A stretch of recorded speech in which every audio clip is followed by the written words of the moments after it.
Graça e paz, Senhor, estou aqui para trazer mais uma palavra de Deus ao nosso coração. E nós vamos aqui meditar Isaías 1,19, diz assim: se quiserdes e obedecerdes, comereis o bem dessa terra. Qual era a visão de Isaías aqui, que Deus colocou Isaías aqui?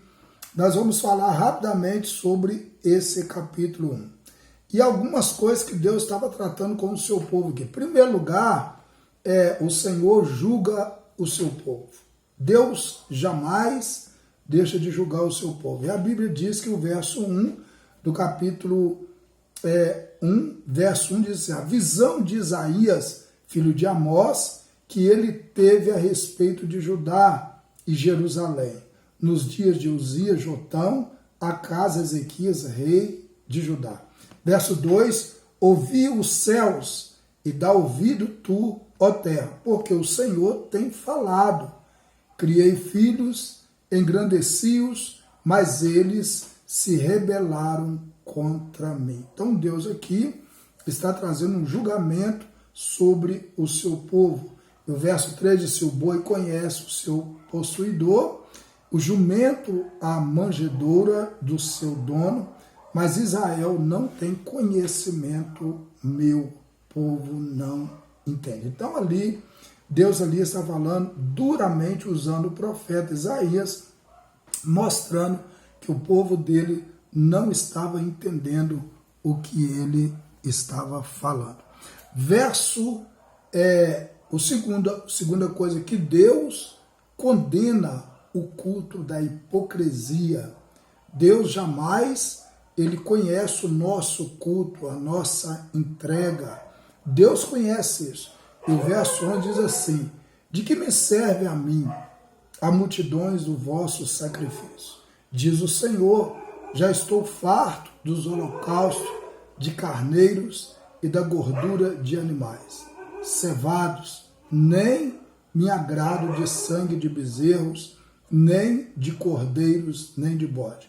Quando vide para comparecer perante mim, quem requereu isso de vossas mãos, que viesse a pisar os meus atos? Então Deus está falando ali, não recebe culto de hipocrisia, culto falso.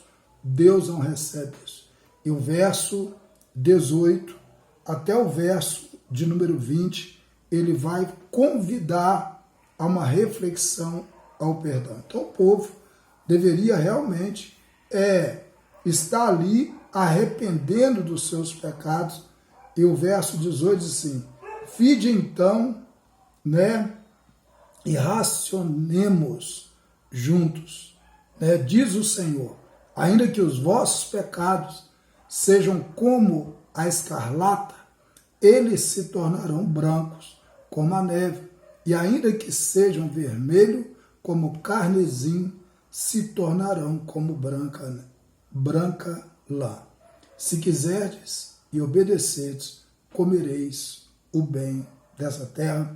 E aí, o verso 21 até o verso 28, ele vai falar sobre o juízo e a salvação de Jerusalém, E o verso 29 e 31, ele é contra os carvalhos divisados, Porque vos envergonhareis pelos carvalhos que cobiçaste, e sereis confundido pelos jardins que escolheste. Porque sereis como o carvalho, o qual cai a folha, e como o jardim que não tem água, e fortes se tornarão, tal. E aí ele está falando sobre isso. Mas eu quero pegar aqui, quando nós entendemos Deus, quando nós entendemos aquilo que Deus quer. Primeiro Deus, ele está dizendo, se quiseres. Há condições, às vezes, Deus, se quiserdes. Deus está falando assim, se vocês entenderem, vocês vão querer. Quando nós entendemos Deus, nós queremos o que Deus quer. Nós não queremos o que nós queremos. Mas quando nós queremos o que Deus quer, nós obedecemos a Deus.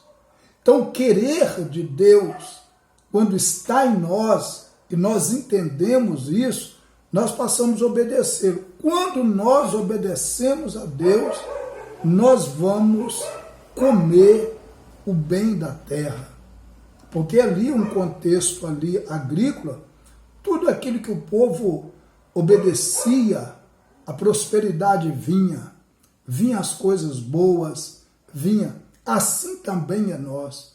Se quiseres e obedeceres, comereis o bem dessa terra. Deus é um Deus de bênção. Deus é um Deus de prosperidade. Deus é um Deus de coisas boas. Mas nós precisamos seguir o querer de Deus e obedecer aquilo que Deus quer. Às vezes, nós estamos passando piores momentos da nossa vida, porque falta a gente colocar o nosso querer no querer de Deus. E a gente obedecer a Deus, não por questões mais ou menos, mas obedecer a Deus com todo o nosso coração. Vamos orar. Pai, muito obrigado por tudo. Continua conosco, trabalhando a nossa vida. E que nós possamos, ó Deus, colocar o nosso querer no querer do Senhor e obedecer aquilo que o Senhor quer. Se isso acontecer, tudo aquilo de bom da terra, tudo aquilo de bom em qualquer lugar que a gente tiver, nós vamos desfrutar, porque do Senhor é algo bom e maravilhoso para as nossas vidas. Em nome de Jesus. Amém, amém, amém. Deus abençoe a sua vida. Querendo bom Deus, estaremos de volta amanhã com mais uma palavra de Deus ao nosso coração. Fique com Deus. Até lá, em nome de Jesus.